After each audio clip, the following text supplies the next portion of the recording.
رحمۃ اللہ وبرکاتہ۔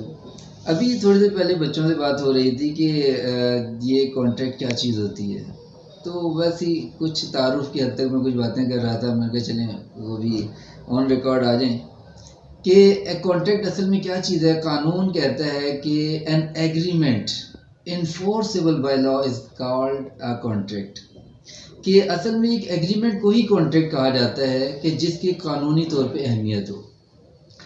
تو اب سوال ہی پیدا ہوتا ہے کہ ایگریمنٹ کو تو کانٹریکٹ ہم نے کہہ دیا، تو ایگریمنٹ بتاتے خود کیا چیز ہے؟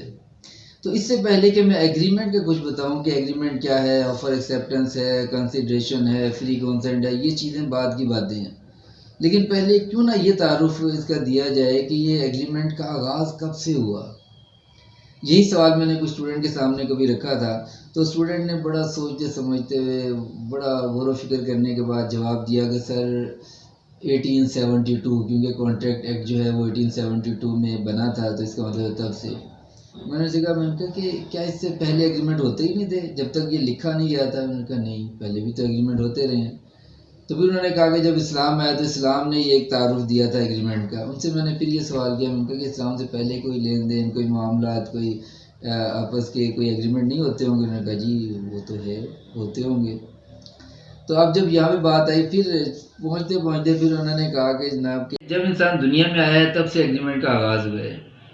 تو میں نے ان سے کہا، میں نے کہا اچھا مجھے یہ بتاؤ کہ کیا ایسا ہو سکتا ہے کہ انسان دنیا میں بھی آیا نہ ہو تو ایگریمنٹ کا آغاز ہو گیا ہو؟ تو سارے حیران ہو گئے کہ یہ کیسے ہو سکتا ہے کہ انسان نے ایگریمنٹ کیا ہو اور انسان نے دنیا میں آنے سے پہلے ایگریمنٹ کر لیا، یہ کیسے ہو سکتا ہے؟ تو میں نے ان سے کہا، میں نے کہا تھوڑا سا سوچو ذرا، تھوڑا سا غور و فکر کرو ذرا۔ آپ نے ماشاءاللہ قرآن پاک پڑھا ہے، قرآن پاک کی تعلیم آپ نے حاصل کی ہے، تو قرآن پاک میں ایک آیت موجود ہے جو بتا رہی ہے کہ کچھ نہ کچھ اس سے پہلے ایگریمنٹ ہوا ہے۔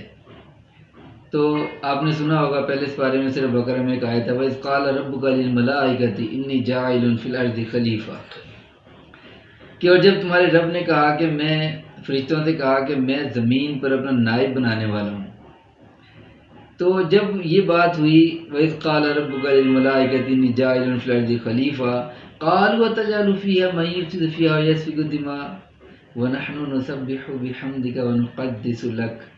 بہرحال یہ پورا واقعہ ہے۔ لیکن جب فرشتوں نے یہ اعتراض کیا تو اللہ تعالیٰ نے اس کا جواب دیا فرشتوں کو، اور اس کے بعد پھر سجدہ کروایا، پھر یعنی روحوں کو پھر پیدا کیا، اور جب روحوں کو پیدا کیا تو اس وقت یہ بھی قرآن پاک میں موجود ہے، اللہ تعالیٰ نے سب روحوں کو پیدا کرنے کے بعد فرمایا الست بربکم، کیا میں تمہارا رب نہیں ہوں؟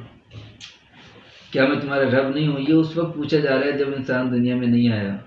الست بربکم، کیا میں تمہارا رب نہیں ہوں؟ سب نے مانا تھا، سب نے کہا قالوا بلا، کہ جی یا اللہ تعالیٰ ہم اس چیز کو مانتے ہیں، بالکل ایسا ہی ہے کہ آپ ہمارے رب ہیں۔ اور مختلف جگہوں پہ پھر اللہ تعالیٰ نے وعدے لیے، وَإِذْ قَالَ رَبُّكَ لِلْمَلَائِكَةِ إِنِّي جَاعِلٌ فِي الْأَرْضِ خلیفہ، خلیفہ تو بنا دیا، اس کے بعد بھی جگہ جگہ باتیں تذکرے ہیں، مثلا سورہ یاسین میں دیکھ لیں آپ، أَلَمْ أَعْهَدْ إِلَيْكُمْ، کیا تم سے ایگریمنٹ نہیں کیا تھا؟ کیا تم سے وعدہ نہیں لیا تھا؟ کیا تم سے عہد نہیں لیا تھا؟ أَلَمْ أَعْهَدْ إِلَيْكُمْ يَا بَنِي آدم، اے بنی آدم، اے آدم کے اولاد، کیا تم سے کوئی عہد نہیں لیا گیا تھا؟ اللہ تعبد الشیطان، کے شیطان کی عبادت نہیں کرنی؟ کیا یہ عہد نہیں تھا؟ کیا یہ ایگریمنٹ نہیں تھا؟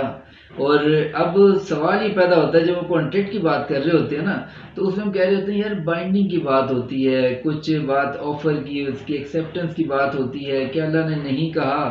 کیا مختلف موقعوں پر اللہ تعالیٰ نے نہیں فرمایا کہ جنت تمہاری ہے؟ لیکن کس لیے جنت تمہاری ہے؟ کہ تمہاری طرف سے مکمل سبمیشن ہونی چاہیے تب جنت تمہاری ہے، یعنی کچھ لو اور کچھ دو کی بات نہیں ہے۔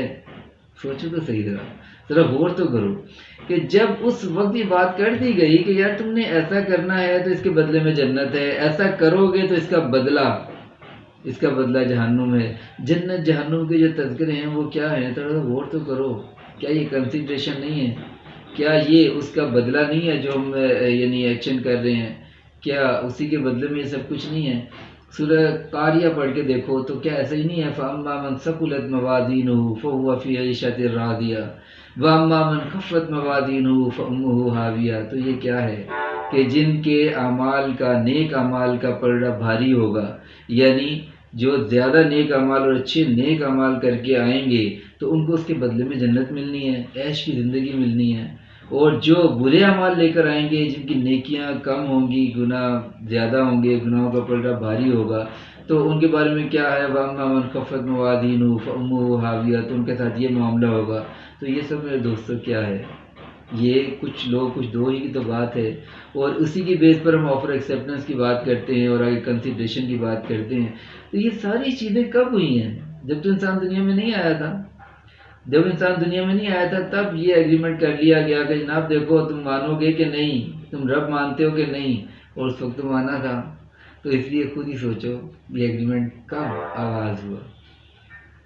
تو یہ بات کچھ انٹرسٹنگ بھی تھی، کچھ عقائد کے حوالے سے پردہ بھی اٹھانے والی تھی، اور ایک لیسن بھی ہمیں سمجھانے والی تھی کہ جو ہم ایگریمنٹ کر کے آئے ہیں نا، وہ ایگریمنٹ ہے کیا؟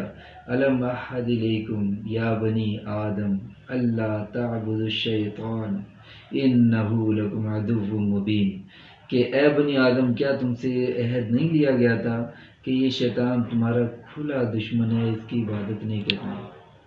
تو یہ لیسن بھی ساتھ میں ذہن میں رکھنا، صرف کانٹیکٹ میں ہی الجھ کے نہ رہ جانا۔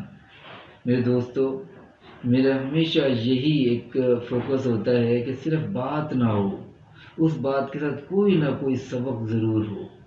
تو اس لیے اس بات کو یاد رکھیں یا نہ رکھیں، لیکن اس سے متعلق جو سبق ہے اس کو ضرور یاد رکھیے گا، اور مجھے بھی اپنی دعاؤں میں یاد رکھیے گا۔ اگلی ویڈیو تک کے لیے اجازت دیجیے۔ السلام علیکم ورحمۃ اللہ۔